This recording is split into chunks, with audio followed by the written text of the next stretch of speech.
तो अब हम बात किसकी कर रहे हैं? Nature balance. तो नेचर का मतलब होता है प्रकृति, बैलेंस है संतुलन।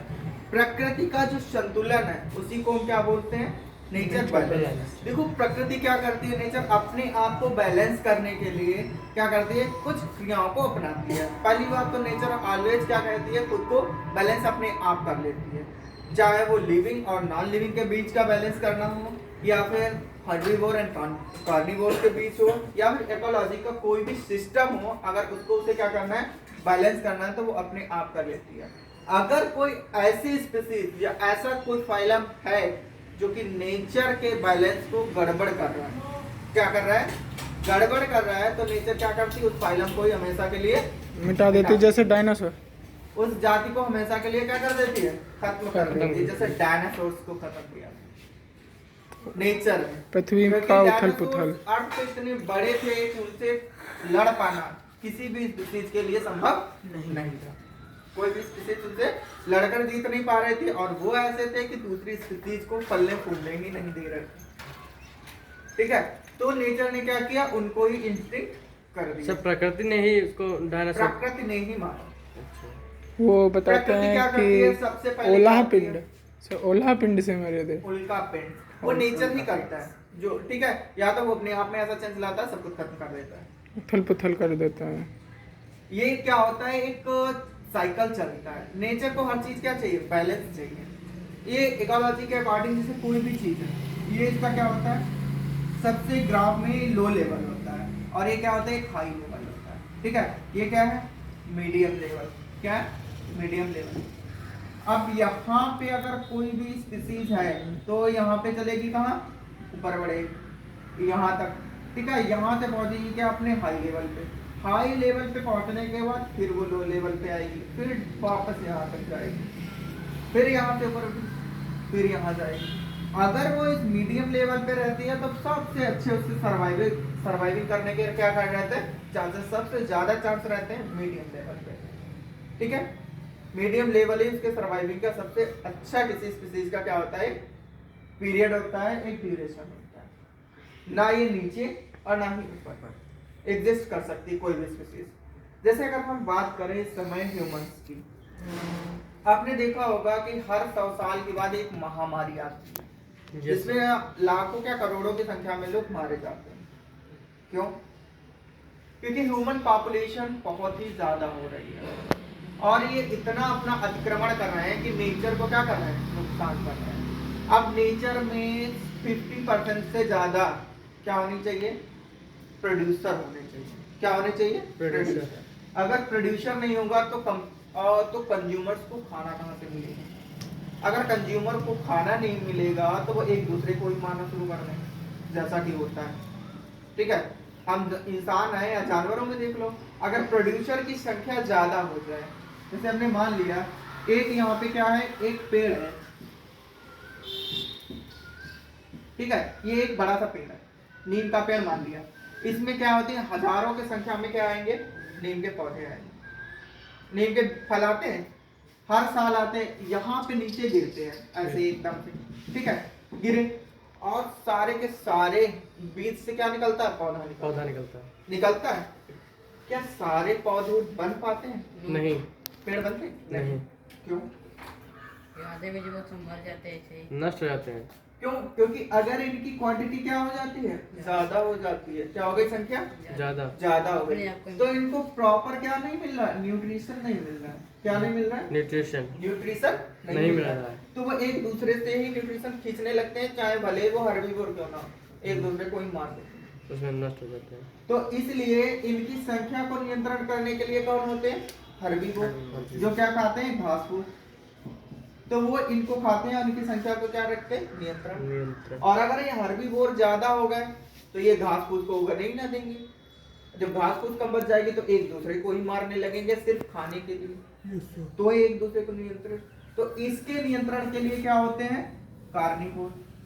क्या होते हैं? कार्निवोर। जो मांसाहारी है वो इनको खा के इनकी संख्या पर नियंत्रण रखते हैं। अब जो कार्निवोर होते हैं, अगर यही ज्यादा हो गए तो हर्बीवोर नहीं रह जाएंगे, तो ये बैलेंस बिगड़ेगा। इसलिए इनको भी कौन खा जाता है? इनको कौन खा जाता है? ओमनीवोर खा जाते हैं। जैसे या ह्यूमन तो ओमनीवोर खा जाएंगे या फिर टॉप कंज्यूमर। क्या होते हैं? Top top consumer.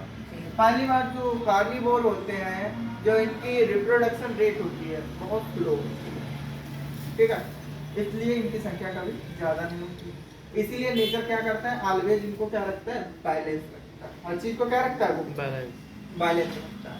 इसीलिए क्या होता है, जैसे जब ह्यूमन पॉपुलेशन ज्यादा बढ़ने लगती है तो 100 साल गुजरने के बाद वो क्या लाता है, महामारी। जैसे 1921 में क्या आई थी, 21 में सब फ्लूवर नानी स्वाइन फ्लू आया था, जिसमें स्वाइन। लाखों की संख्या में लोग मारे गए थे। क्यों? क्योंकि उस समय पॉपुलेशन बहुत ज्यादा बढ़ रही थी। फिर अभी 100 साल के बाद क्या आया, कोविड आया। कोविड। कोविड में भी बहुत लोगों को मारा। क्यों? क्योंकि ये नेचर क्या करती है, जब कोई चीज उसको क्या करने लगती है, नेचर को हार्म पहुंचाने लगती है तो वो क्या देती है, सिग्नल देती है, चेतावनियां देती है, समझ जाओ तुम मुझे नुकसान पहुंचा रहे हो। ये छोटी छोटी हानियां पहुंचा के उसको बैलेंस। लेकिन सर जब ये- नेचर से सर कैसे होता है? ये तो सर चीन वालों ने फैलाया, तो उसको नेचर से कैसे क्या? चीन वालों ने, चलो तुमने कहा नेचर से कैसे होता, तो वो अब बताते हैं चीन वालों ने कैसे।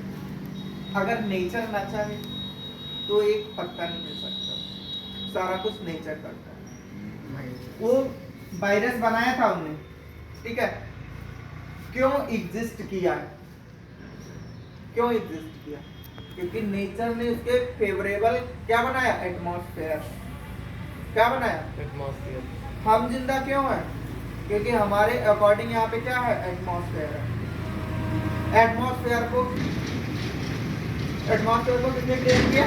नेचर ने किया। नेचर ने ही तो बनाया। इसी के लेवल में हम तुम्हें बताते हैं कि जीवन की जो उत्पत्ति हुई है, ठीक है, वो किसने की? नेचर। कैसे? वो सुनो। जैसे जब वातावरण में जब पृथ्वी का निर्माण हुआ, अर्थ का, ठीक है, अर्थ का क्या हुआ, फॉर्मेशन। जब अर्थ बनी तो इस पे क्या था, सूरज से टूट के बनी थी, तपता हुआ एक गोला था, ठंडा हुआ, यहाँ पे हजारों वर्ष लाखों वर्ष बारिश होती रही तो ये ठंडा हो गया और पानी भर गया। फिर क्या हो गया, सबसे पहले क्या है, यूनिसेलुलर प्रोकैरियोट। क्या है? वो प्रोकैरियोट भी नहीं आया, सबसे पहले क्या है, सेल ऑर्गेनेल्स इसने बना, जो कि अभी बताया था एबायोटिक कंपोनेंट थे। एबायोटिक कंपोनेंट्स में क्या हुए, आपस में पहले एक कंपोनेंट था, फिर दो कंपोनेंट आपस में जुड़ गए, ठीक है, तो पानी का निर्माण कर लिया, हाइड्रोजन ऑक्सीजन मिलकर। ऐसे ही अदर कंपोनेंट बन गए। तो हम जितने खोज चुके हैं लगभग में बहुत सी चीज़ों को खोज चुके हैं, 118 तो तत्व ही खोज लिया हमने, तो इन सारी चीज़ों को बनाया। जब ये बन गए, कंपोनेंट बन गए, क्या बन गए, कंपोनेंट। अब कंपोनेंट बन गए तो इन्होंने क्या बनाया, एक छोटा सा सेल ऑर्गेनेल्स क्या बना दिया, कोशिकांग बनाया। जैसे कि हम माइटोकॉन्ड्रिया देखते हैं, उसमें खुद का डीएनए होता है, क्लोरोप्लास्ट में खुद का डीएनए होता है, ठीक है। लेकिन इस टाइम पे, टाइम ड्यूरेशन पे दोनों क्या थे, नॉन लिविंग थे। ये सेल ऑर्गेनेल्स है, यहाँ पे क्या है, वायरस है। क्या है? वायरस। वायरस को कहा जाता है ना लिविंग और नॉन लिविंग के बीच की कड़ी, कहते हैं ना। तो ये क्या आया, पहले क्या था, ये डेड था, क्योंकि नेचर ने इसमें अभी लाइफ नहीं दी। अब इनमें मॉडिफिकेशन हुआ, ये सेल ऑर्गेनेल्स ने, ये क्या हो गए, पूरी सेल में आपस में जुड़ के स्ट्रक्चर बना ली। क्या बना ली, सेल।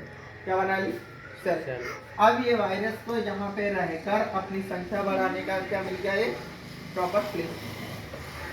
अब ये क्या थे, प्रोकैरियोट से ज्यादा डेवलप्ड नहीं थे। अब इनमें मॉडिफिकेशन हुआ तो कौन सी सेल बन गई, यूकैरियोटिक सेल बन गई। अब यूकैरियोटिक सेल बनी, फिर तो आपको बताया ही है, टिश्यू बनाया। पहले तो यूनिसेलुलर आए, सबसे पहले क्या है, यूनिसेलुलर, एक कोशिकीय जीव हमको पढ़ने होते हैं, ठीक है, जिन्हें प्रोटोजोन्स बोलते हैं। फिर क्या आया, पोरीफेरा आया। क्या आया, पोरीफेरा। ऐसे जीव जो पानी में ही रहते थे, उनमें क्या थे, छेद थे, उनकी बॉडी में पानी का मूवमेंट होता था, और बैक्टीरिया वगैरह आते थे जिनको वो खा के अपना लाइफ ग्रो कर रहे थे। फिर क्या आया, सीलेंट्रेट आया, जिनमें अंदर क्या था, सीलेंट्रेट आता, सीलोम था। फिर क्या है, प्लेटीहेल्मिन्थेस। ऐसे जीव आए जो एकदम से चपटे होते थे, फ्लैट होते थे, उनके अंदर कोई भी बॉडी कैविटी नहीं आती थी, प्लेटीहेल्मिन्थेस। फिर एस्केहेल्मिन्थेस, फिर एनिलिडा, फिर आर्थ्रोपोडा, फिर मोलस्का, फिर क्या आ जाएगा, मोलस्का, फिर आर्थ्रोपोडा, फिर क्या आ जाएंगे हमारे इकाइनोडर्मेटा, फिर क्या आ जाएंगे डिसीज वर्ग, डिसीज वर्ग जो आ जाएगा, फिर उसके बाद क्या आ जाएगा रेप्टाइल्स, रेप्टाइल्स के बाद स्पीसीज, फिर एम्फीबियंस, फिर रेप्टाइल्स, फिर रेप्टाइल्स के बाद बर्ड्स, और बर्ड्स के बाद फाइनली क्या आ गए मैमल्स। क्या है मैमल्स। रेप्टाइल्स का काल बहुत बड़ा रहा है, जिसे जुरासिक टाइम पीरियड बोलते हैं, और बहुत ही डिफिकल्ट रहा। आई होप आपको यहाँ तक नेचर बैलेंस समझ में आया, नेचर कैसे बैलेंस करती है। कोई भी स्पीसीज है अगर उसको नुकसान पहुंचा रही है तो वो हमेशा उसको क्या करेगी, मिटा देगी, नष्ट कर देगी। हमेशा के लिए मिटा देगी। पहले तो क्या समझाती रहेगी, वार्निंग देती रही, सुधरो छोटी सुधरो, छोटी सुधरो। मोटी। नहीं सुधरो तो चलो निकलो, तुम्हारी यहाँ पे कोई जगह नहीं है। नहीं है, नस्तो नापूद कर देती है, भगा देती है हमेशा के लिए इंस्टिंक्ट। यही उसने किया, जो भी स्पीसीज आती है वो हमेशा के लिए क्या होती है इंस्टिंक्ट कर देती है, फिर दोबारा सर्वाइव नहीं करती। ओके